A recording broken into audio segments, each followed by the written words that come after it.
آپ کی بتائی تھیں ہر خواب کا وہی ہونا ضروری تو نہیں ہے، لیکن خواب یعنی نیند کی حالت میں بھی وہی آ جاتی تھی۔ اور اسی طرح بڑا عارضہ موت ہے، کسی کی نبوت کسی پیغمبر کے فوت ہونے سے بھی ختم نہیں ہوتی۔ ٹھیک ہے،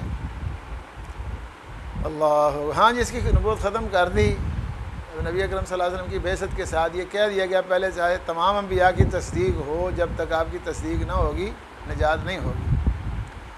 تو اس لیے یہ پیغمبر کی کسی مصروفیت کی وجہ سے، اپنے کام کاج میں جنت دلچسپی کی وجہ سے، اپنے فرائض جو ہیں نبوت کے ان سے کبھی غفلت تو ہوتی ہی نہیں، لیکن ایک انسان اپنے کام میں مصروف ہے۔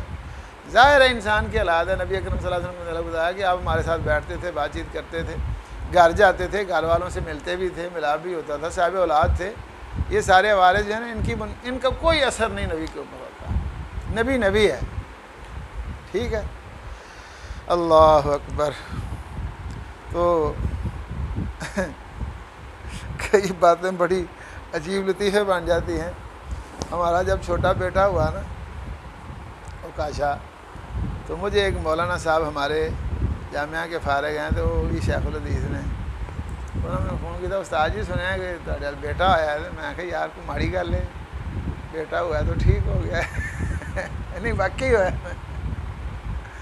واقعی ہوا ہے یار، یہ کون سی عجیب بات ہے۔ نہیں جی سنا نہیں کہ شیخ الحدیث المنڈا، میں چلو پھر ابھی شیخ الحدیث نہ سمجھو۔ اجے تھوڑے میرٹ تو پورا نہیں اترے سی۔ میں کہا اس عمر میں نبی پاک کے ہاں ہوا تھا یا نہیں؟ کہتا وہ تھے تو ہے جی، تو میں پھر چلے شاید ادھر ہو سکتا ہے تو ادھر بھی ہو سکتا ہے، اس لیے یہ کوئی عجیب بات نہیں ہے۔ ویسے تھوڑی دل کا مرضی تھی، شیخ الحدیث مننا ہے نہیں مننا تھوڑی مرضی ہے، لیکن یہ ہوتا ہے۔ مطلب یہ ہے کہ یہ سارے عوارض ہیں، ان میں سے کوئی ایک عارضہ بھی نبوت میں نہ مخل ہوتا ہے، نہ رکاوٹ ڈالتا ہے، نہ اس کو متاثر کرتا ہے۔ نبی ہے، جب اللہ کا فیصلہ ہو گیا سب، بلکہ اللہ تعالیٰ نے رسول ہونے کی حیثیت سے نبی کی ہر کیفیت ہی ہمارے لیے نمونہ بنا دی۔ کئی دفعہ میں سوچتا ہوں کہ نبی اکرم صلی اللہ علیہ وسلم کے متعلقہ گھر والوں نے جو باتیں بتائی ہیں کہ نبی پاک صلی اللہ علیہ وسلم روزے کے وقت رمضان میں جنبی ہوتے تھے، کھانا کھا لیتے بعد میں غسل کر لیتے، ایسی کیڑی لوگ، صرف رہنمائی کے لیے، لوگوں کی رہنمائی اور ان کی آگاہی کے لیے سارے واقعات ہیں۔ یہ کپڑے میں جانا جی لگا تو لیا جان جی کہ تو میں یار سانو نہیں کر، یہ سب لوگوں کی رہنمائی کے لیے۔ اللہ اکبر، اللہ اکبر۔ تو بہرحال یہ وحی جس سے مراد اللہ پاک کی وہ کلام اور بات چیت جو اپنے پیغمبروں میں سے کسی ایک پر اتاری جائے یا ان سے کی جائے، اس کو شریعت اسلام کی اصطلاح میں وحی کہا جاتا ہے۔ اب وحی جو ہے نا جی، اس کی مختلف قسمیں میں نے آپ کے سامنے بیان کر دی ہیں، لیکن انبیاء کے حق کے حوالے سے اگر دیکھا جائے تو اس کی 3 قسمیں ہیں بنیادی طور پر۔ وحی کی 3 قسمیں ہیں۔ اللہ اکبر۔ پہلی قسم یہ کہ اللہ تعالیٰ کوئی بات کسی پیغمبر کو سنا دے، کسی انداز میں بھی۔ حضرت موسیٰ علیہ السلام نے اللہ تعالیٰ کی بات سنی، وہ براہ راست بات نہیں تھی، لیکن بظاہر کہتے ہیں اللہ تعالیٰ نے کہا ہم نے اس کو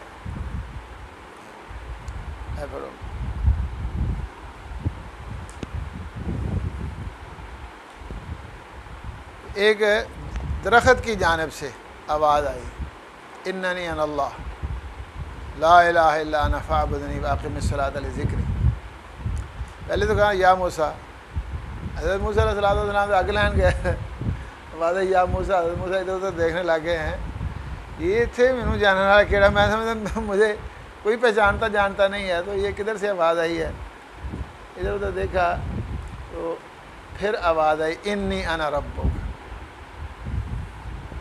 اللہ اکبر، فاخلع علیک انک بالوادی المقدس طویٰ وانا اخترتک فاستمع لما یوحیٰ۔ اب یہاں یہ حضرت موسیٰ علیہ السلام کے سما کی صورت میں، اللہ تعالیٰ کی طرف سے حکم استماع کا ہے، استماع سماع سے بھی اضافی ایک عمل ہے۔ تو بہرحال اللہ تعالیٰ نے حکم دیا توجہ کریں، توجہ ہو گئی اور سماع ہوا، ٹھیک ہے۔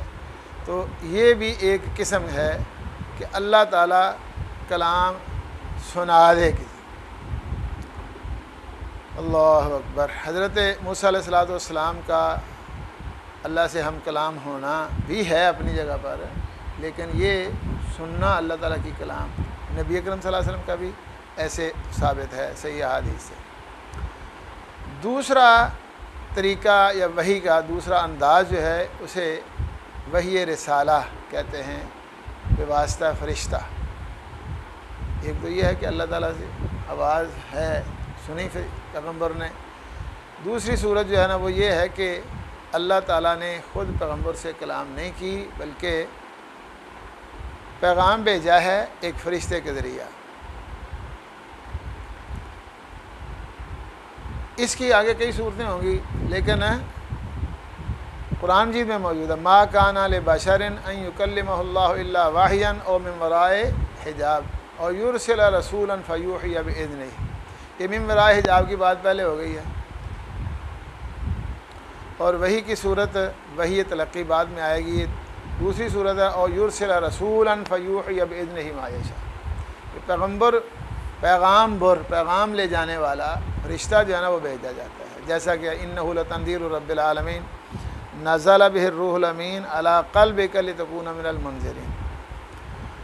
تو تیسری صورت وحی تلقی ہے، یعنی کوئی بات آواز کے بغیر سمجھ جانا، یہ اللہ تعالیٰ کے افہام کی بنیاد پر ہوتی ہے۔ یہ نہیں ہے کہ ایسے خیالی بات ہے جس طرح کہ ہمارے خیالات اور تصورات منتشر ہوتے رہتے ہیں، بکھرتے رہتے ہیں، کوئی آتا ہے کوئی جاتا ہے، اور یہ ایسے نہیں، بلکہ اللہ تعالیٰ کے سکھانے، جس طرح فتلقى آدم من ربہ کلمات، ٹھیک ہے، ایسے ہی اس کو کہتے ہیں تلقی بالقلب۔ نبی اکرم صلی اللہ علیہ وسلم نے خود بھی یہ فرمایا ہے کہ حضرت جبریل نے میرے دل میں یہ خیال پیدا کیا، ان روح القدس نفث فی روعی۔ تو بنیادی قسمیں یہ تین ہیں جن کا ذکر قرآن مجید میں ہے، ما کان لبشر ان یکلم اللہ الا وحیا او من وراء حجاب او یرسل رسولا فیوحی باذنہ ما یشاء۔ تو اللہ کی کلام سنانے اور پیغمبر کے سننے کا انداز بھی وحی کہلاتا ہے، یہ ایک قسم ہے، اور دوسرا فرشتے کے واسطہ سے کوئی پیغام ملنا یہ بھی وحی کہلاتا ہے، اور تلقی بالقلب بھی وحی کی ایک قسم ہے۔ البتہ ان میں سے ہر ایک کی مختلف صورتیں ہونے کی بنیاد پر محدثین نے وحی کی صورتیں جو ہے نا وہ زیادہ بیان کی ہیں۔ اللہ اکبر۔ اب وحی کی صورتیں جو ہیں وہ 7 بیان کی جاتی ہیں۔ ایک صورت خواب کی ہے، جیسے حضرت عائشہ رضی اللہ عنہا کی یہ حدیث ہے کہ نبی اکرم صلی اللہ علیہ وسلم کو پہلے سچے خواب آتے تھے۔ یہ خواب جو ہے نا وہ عام لوگوں کے بھی سچے ہو سکتے ہیں، جیسے اس کے متعلق بھی تھوڑی سی بات ہو چکی ہے، لیکن نبی اکرم صلی اللہ علیہ وسلم نے جو خواب دیکھے یا کسی اور پیغمبر نے، ویسے بھی نبی پاک صلی اللہ علیہ وسلم نے فرمایا جس قدر کوئی آدمی ویسے سچا ہو اس قدر ہی اس کا خواب بھی سچا ہوتا ہے، ٹھیک۔ اصدقہم رویان اصدقہم حدیثا، سچی باتیں کرنے والے لوگوں کے خواب سچے ہوتے ہیں۔ ویسے خواب کئی قسم کے ہیں۔ نبی اکرم صلی اللہ علیہ وسلم نے فرمایا انسان کے جو خیالات ہوتے ہیں، تصورات ہوتے ہیں، اور جن میں انسان لگن مگن رہتا ہے وہ بھی خواب بن جاتے ہیں۔ اور ایک ڈراؤنے خواب رویا تحزین جنہیں کہتے ہیں، پریشان کن اور ڈراؤنے خواب، یہ شیطانی اثر ہوتا ہے۔ اور ایک خواب ہے جو مومن کا خواب، نبوت کے 46 حصوں میں سے ایک حصہ قرار دیا گیا ہے، لیکن پیغمبر جسے نامزد کیا جاتا ہے اس کا خواب بالکل اسی طرح ہی وہی ہوتی ہے جس طرح کہ اللہ کی کلام سننے سے یا کسی فرشتے کے ذریعے حاصل ہونے والے یا دل سے سمجھی گئی وہی جو ہے نا وہ ہوتی ہے۔ تو بہرحال صورتوں میں سے پہلی صورت جو ہے نا جو سب سے عام ہے وہ منام ہے، خواب۔ دوسری صورت یہ کہ فرشتہ جیسے نبی اکرم صلی اللہ علیہ وسلم فرما احیانا یاتینی مثل صلصلۃ الجرس، ٹلی کی آواز کی طرح آواز ایک پیدا ہوتی ہے۔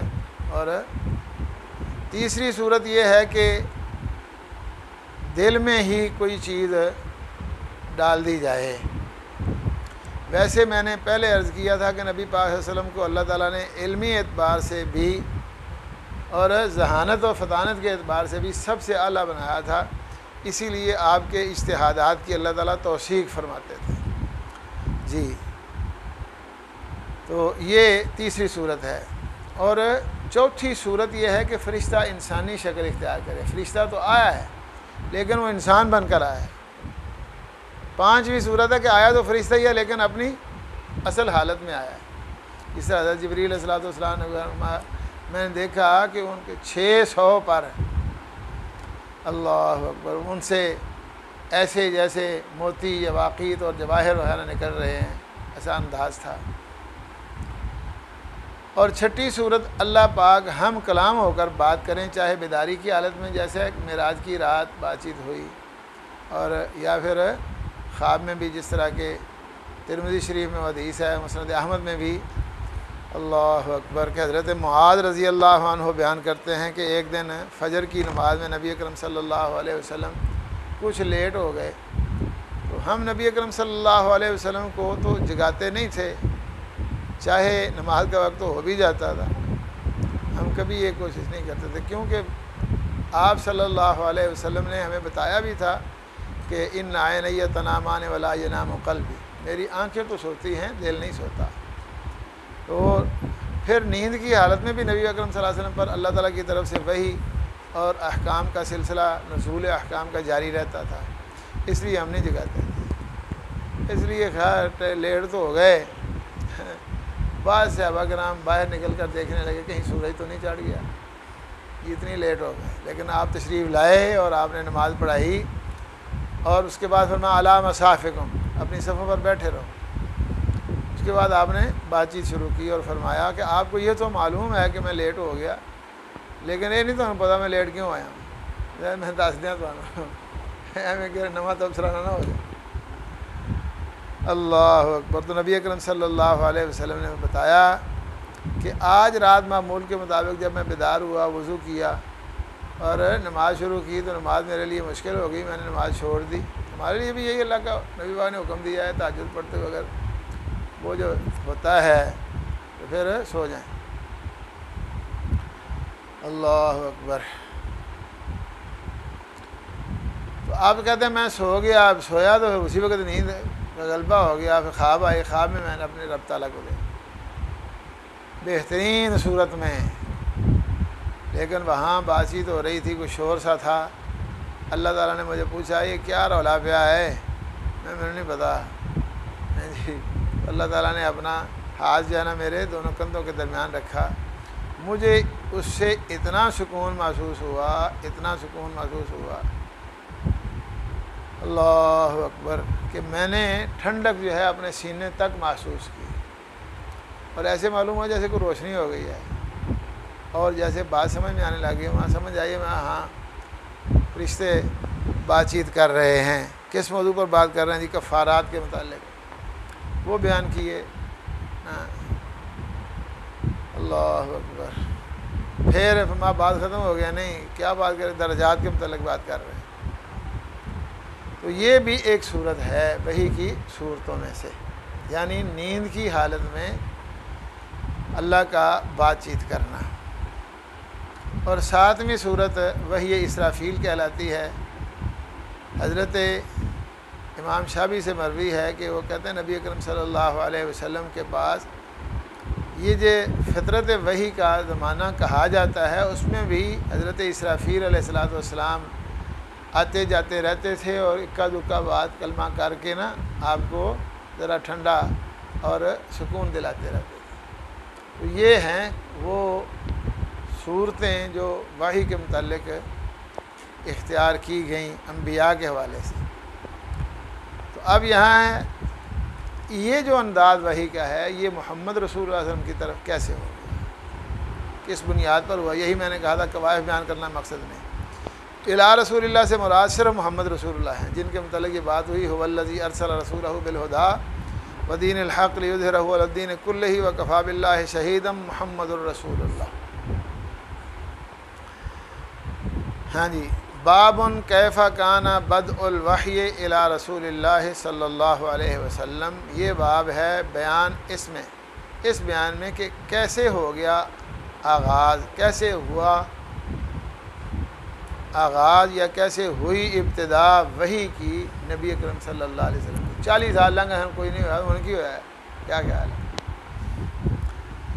بقول اللہ عز وجل، یعنی یوں سمجھو کہ یہاں اللہ پاک کے اس ارشاد کی ہی حقیقت بیان ہو رہی ہے کہ اللہ پاک فرماتے ہیں انا اوحینا الیک کما اوحینا الی نوح والنبیین من بعدہ، بے شک ہم نے آپ کی طرف اسی انداز میں وحی کی ہے جیسے پہلے انبیاء حضرت نوح اور دیگر ان کے بعد آنے والے پیغمبروں کی طرف کی۔ جس طرح اللہ نے کہا یا ایھا الذین آمنوا کتب علیکم الصیام کما کتب علی الذین من قبلکم، اے روزے تو آیات کو نمے نہیں آئے، پہلے بھی رہے۔ ایک تو پہلو اس میں نبی اکرم صلی اللہ علیہ وسلم کے حوالے سے ہے انا اوحینا الیک کما اوحینا الی نوح والنبیین من بعدہ، کہ ہم نے آپ کی طرف وحی اسی طرح کی ہے جیسے پہلے انبیاء کی طرف کرتے تھے۔ حضرت نوح سب سے پہلے رسول تھے یا ان کے بعد پیغمبر جو آئے، اس لیے یہ کوئی نیا کام نہیں ہے، پہلے انبیاء بھی ہمارا یہ کام کرتے رہے، آپ نے بھی یہ کام کرنا ہے۔ پہلے کہہ دیا یا ایھا الرسول بلغ ما انزل الیک من ربک۔ دوسرا پہلو اس کا پوری دنیا کے لوگوں کے لیے رہنمائی ہے، اور وہ میں نے عرض کیا تھا کہ جو لوگ عقل کے پجاری ہیں ان کے لیے تو یہ چیلنج تھا کہ اس کے جیسی کتاب لاؤ، اس کی صورتوں میں سے کسی صورت جیسی صورت لاؤ۔ اس کے عالم کا مطلب بھی بیان کر دیا تھا۔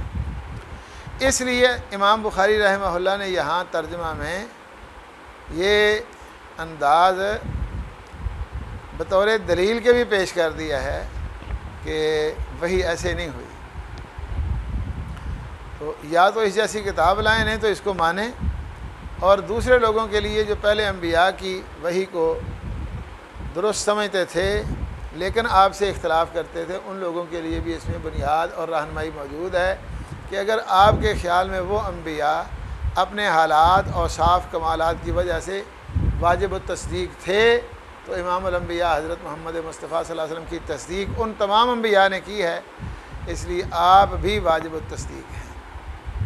آپ پر ایمان لانا ضروری ہے، آپ پر ایمان کے بغیر اللہ پر ایمان نہیں ہوگا، اور ایسے ہی آپ کی اطاعت کے بغیر اللہ کی فرمان برداری نہیں ہوگی۔ اللہ اکبر۔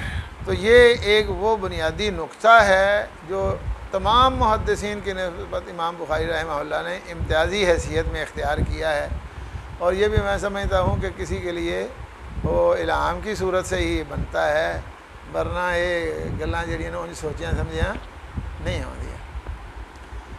اللہ اکبر۔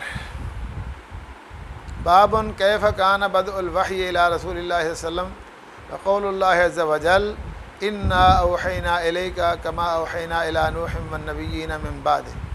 نیچے لکھا ہوا ہے، آیت کو برکت کے لیے ذکر کیا ہے، البتہ ساتھ مناسبت کا بھی انہوں نے مان لیا، تسلیم کر لیا۔ بہرحال مطلب یہ ہے کہ نبی اکرم صلی اللہ علیہ وسلم اللہ کے پیغمبروں میں سے سب سے اعلیٰ پیغمبر تھے۔ اللہ نے کہا نا تلک الرسل فضلنا بعضهم علی بعض منهم من کلم اللہ ورفع بعضهم درجات، لیکن آپ جیسا کوئی بھی نہیں۔ اس لیے جو تھوڑے وقت کے لیے یا کچھ علاقے کے لیے مبعوث ہوتے تھے، اگرچہ ہم مانتے ہیں ان کی طرف حق ہی آتا تھا، لیکن وہ وقتی بات ہوتی۔ تو اب جس پیغمبر کو رہتی دنیا تک کے لیے پیغمبر بنا دیا گیا ہے، تو یہ کہیں کہ وہ ایسے ہی ہو گیا ہے، یہ بات نہیں ہے۔ یہ اللہ تعالیٰ کا فیصلہ ہے، اور اللہ کا ہر فیصلہ پکا ہوتا ہے، اللہ کا ہر فیصلہ سچا ہوتا ہے، برحق ہوتا ہے، اسے ماننے میں ہی فلاح اور نجات ہے۔ اب امام بخاری رحمہ اللہ نے یہ جو مدعا